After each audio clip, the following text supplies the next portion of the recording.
Hello YouTubers, RogueMonkeyJr here, bringing you my first Apocalypse DLC weapon review, starting off with the Assault class. So the Assault class has one weapon available to him in two different variants. So it's called the RSC SMG. Now this weapon comes in the factory and optical variants. For the factory, it is required for you to get 50 kills with the Assault class. No matter how you get those kills, they will count towards the assignment to unlock this weapon. And then for the RSC optical, you need to perform 50 kills with the RSC factory, RSC SMG factory that is, and perform 300 points of damage on a vehicle using explosives. Now the easiest way to do this, I didn't even unlock it yet, people have told me that it's to destroy mortars because one mortar counts as 100 points towards that 300 points, and obviously destroying a mortar is pretty damn easy compared to destroying a landship, for example.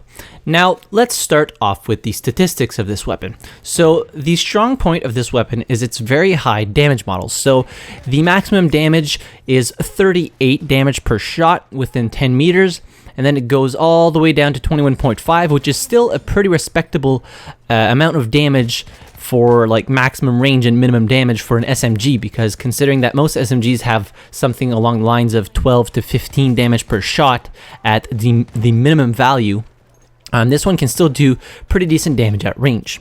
So within 10 meters, you can two-shot an enemy if you headshot and body shot them, so it is really strong in this regard.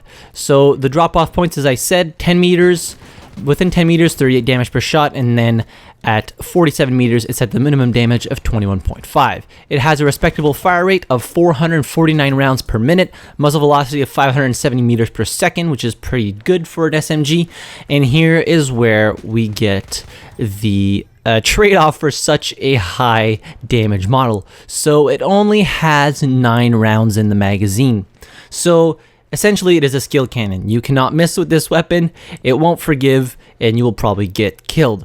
It's best suited in close quarter combat. I was using it in TDM. I feel like it's a good place to use the weapon because more often than not, you're going to run into 1 to 2 enemies every engagement, and with 9 rounds you can easily take care of 1 to 2 enemies, but always be sure to have a trusty sidearm with you, something that you're used to using and that you're good with, because you will probably need to switch to your sidearm quite a bit because the reload is actually really long on this thing. So the reload when it's completely empty is 3.9 seconds, and the reload, even if you have like 1 round left in your weapon, it's still pretty long at 3.7 seconds. So yeah, you don't want to be reloading mid-firefight. You're going to have to switch off to your pistol and finish off your enemies if you didn't manage to finish them off with the main weapon, so the RSC SMG. I did, however, have a lot of fun using this weapon.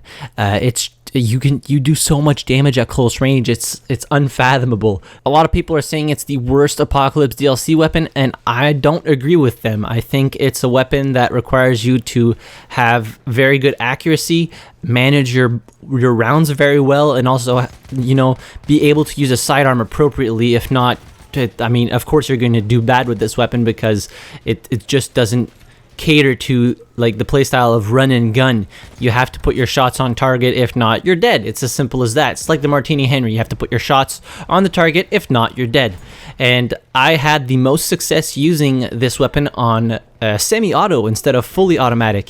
You conserve ammo a lot better, you can still shoot at that 440 round per minute rate of fire, but it's just a little bit easier to control because it does have quite a bit of vertical recoil. And if you're trying to use this weapon at a little bit longer ranges, which you can do, I was doing it pretty consistently at medium range combat and still getting those kills.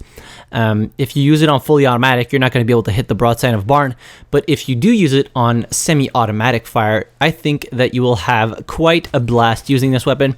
I may not suggest this gun for maybe like choke point maps where you just need the ammo. You need a bigger magazine than 9 rounds, but in TDM and maybe some close quarter game modes like that, it was awesome because you don't run into like 4 or 5 enemies at a time. It's usually 1, 2, maybe 3, but like that doesn't happen very often. In Conquest, you can manage, but you're gonna have to play like a little bit more tactically, go from cover to cover, and try to outflank your enemies and not run into a whole pile of them. So if you haven't tried this weapon already, I would strongly suggest that you do.